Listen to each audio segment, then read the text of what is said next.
I kind of finally brought up that subject, something that I didn't probably share with many people in my life up until that point, but I tried to kind of articulate it to her.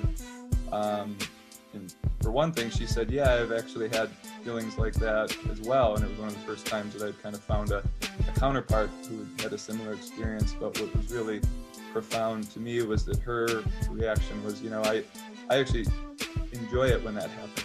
It's a welcome feeling because it kind of reminds me that I'm in control of my life and what I do and how I act. And for her, it was like this real feeling of power.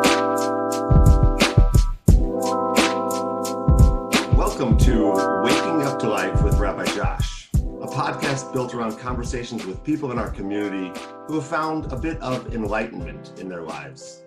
While these events may not seem life-changing to you, our conversation and insights from Jewish tradition will reveal how these moments shape the way my guests see the world.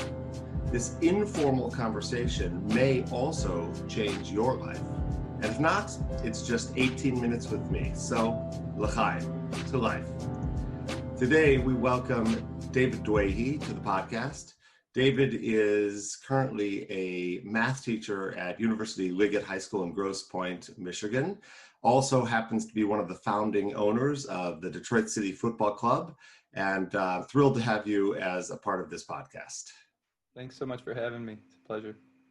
So, as you know, on this podcast, I invite people from all walks of life to share stories that have changed their worldview. And I know that you have a story from your childhood that will begin our conversation. Are you able and willing to share?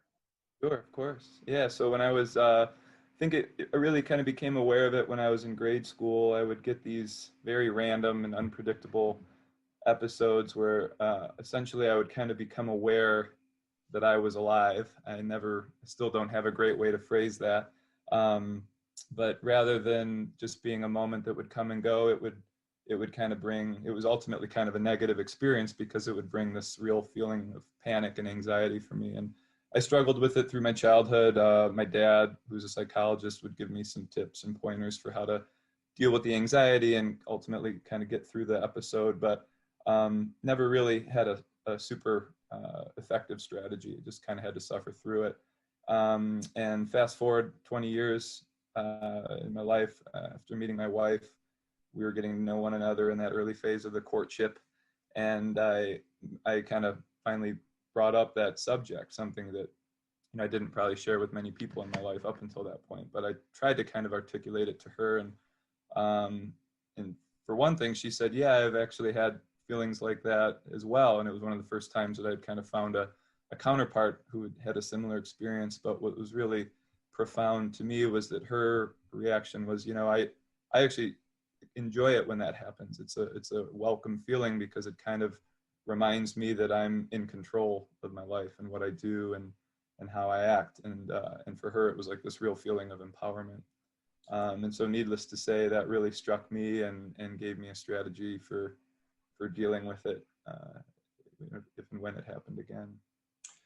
It's an amazing story. And I think that in these uncertain times in which we are currently living, there are so many people who have these moments of anxiety, these moments of social pressure. And there really are two strategies. One is to back away from it and allow it to paralyze you. And the other is to dive into it, which is what you've chosen to do. Yeah. And I certainly went the former route for a good part of my life. And I still, to be perfectly honest, there are times where it strikes me at a really random, inconvenient time, and I don't handle it right away. Sometimes I'll be standing in front of a classroom and I'll get that moment of paralysis, and I kind of have to find something physical to hold on to for a split second just to get past the moment. But and it really, what always comforts me and eventually is just those words from my wife that, hey, this is a good thing. You're in control, and you dictate what happens next, and feeling that sense of empowerment really helps see it through for me. So I really appreciate what you're saying about leaning into the moment. And I can imagine that as a teacher, not only have you experienced it perhaps in front of a classroom, but you've probably seen it in your students. So how have you used what you've learned to drive and to direct students in the classroom to be the best versions of themselves? Yeah, it's been very applicable. I mean, my teaching math is a unique experience. I think it's a shared experience for all of us, and for many young people and people in their adulthood, they'll remember it this way. It's very much a confidence-based subject, and I think, unfortunately, for so many students, anxiety and lack of confidence prevent them from reaching their full potential with it, or from enjoying it at all. And so I've tried to tap into that. I've tried to kind of be honest about that with students and acknowledge that many of them probably feel anxious, or maybe they've had a bad experience in the past, and that's no reason to shy away from it. You know, we can all find some measure of success that we can build upon. And I almost in part kind of view my role as a teacher as being that counselor slash, coach on the side to kind of, getting away from the details of the subject matter and really just making it more about mentality and confidence. And then obviously there are real clear parallels to sports and the soccer that I coach with the athletes. I think it's interesting to hear you talking about teaching as coaching, because there are so many examples of teachers who shy away from giving students those opportunities to sort of tell them, you may have hit your wall, you may not be able to go beyond this point, and yet you've used that in the classroom to drive students forward. Is there a specific example, without a name, where you sort of saw that work and saw a kid achieve beyond what they were capable of? Yeah, it's interesting working in a small independent school. We still get a wonderful variety of students. They come in with all sorts of different backgrounds, and especially our upper school represents a moment where we become more of a regional school, and we get kids from all over the place joining the community in ninth grade. And I had the good fortune to work with, he was a hockey player, and I didn't get him until his junior year, but heard great things about him. He was a great kid, worked really hard, very earnest student. And he took a pre-calculus class with me that might have been punching above his weight a little bit. And he came in for a lot of extra help in the beginning of the year, and I was certainly happy to provide it because he was so motivated and appreciative. And yet I just remember really seeing him kind of hit his stride. It didn't happen right away. He struggled a bit and he had to deal with some setback, but he didn't need much from me either. I think he was one of those kids that he was going to overcome regardless. But, it gave me a chance to coach him along a little bit and kind of reinforce those little moments of success that he had and helped him turn it into kind of a snowball effect. And I mean, by the end of the year, he was like truly the top kid in that class, which was, usually you hear these success stories. This was a really exceptional one because just through sheer force of will and a lot of self-belief, he got there, and it got to the point where he really didn't need that extra help. And I think he started to realize that. It was really neat to see a kid go through that transformation.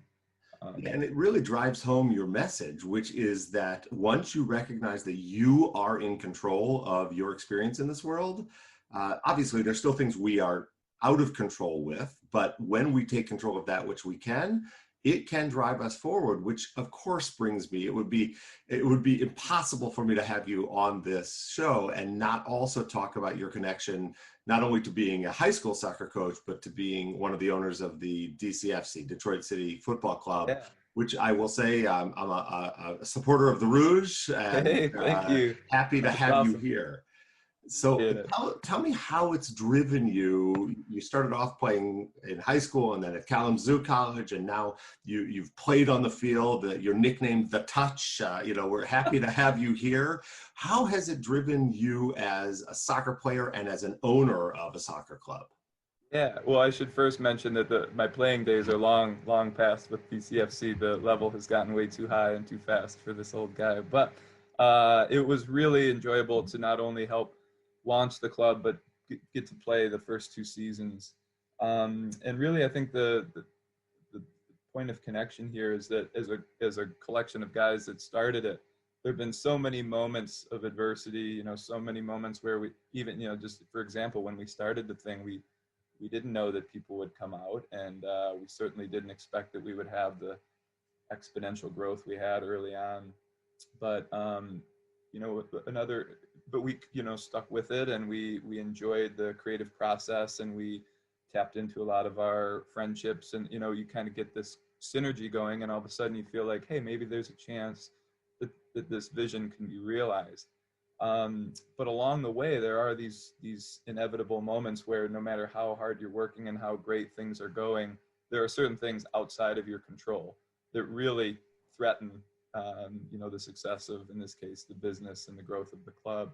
And they've continued, obviously, with the current coronavirus situation. And yet, what's been so satisfying and rewarding to be a part of, and empowering, is just the idea that no matter what obstacles we've faced, with a lot of self-belief and perseverance, and ultimately a lot of help and goodwill from our support network, we've made it through all of these trying moments. And I think there's a lot of universal application there. If you surround yourself with good people and treat those people well and invite them into whatever project or idea you have, good things happen. And you give those people the freedom to help you, and you accept that help, you can really fly with that. And it's important to note that while you started off about your childhood, to recognize that throughout life, there are moments of challenge. There are moments of anxiety in school, in business, in relationships, and yet your message is clear. Lean into them and accept the help from where it can come. And inevitably, you won't always find success, but at least you will be driving your own process. And I do want to say, for those people who have not been to Keyworth Stadium and who have not seen the environment of a DCFC experience, you really should, because everybody there has embraced this idea that we're not the best soccer club, we're not the biggest stadium, and yet we're part of a community that is leaning into this challenge, and it's worked out for you. Right now you're in a new league, you've moved up a level. How do you see that this sort of messaging driving the future of the business and you as a soccer guy? Yeah, I mean, what's really cool about it is a lot of people point to us as this success story in low-level American soccer, fourth tier, third tier, however people want to describe it. And it's a pretty simple recipe. I think from day one, we allowed those in our local community and surrounding areas who wanted to kind of play a role to play as much of a role as they could and wanted to. And the result has been this supporting network of people that have really kind of found like a second family. I mean, yeah, if you kind of listen to some of the testimonials from the supporters, and as we've gotten to know them as an ownership group, I mean, it really has become this really special safe haven for people where they feel free to express themselves, to welcome others. It's just I've really enjoyed kind of watching that develop, and I have a real sense of pride that I was a part of that seed that started it. But ultimately, it's been all that hard work and passion of the people that have joined since that first day.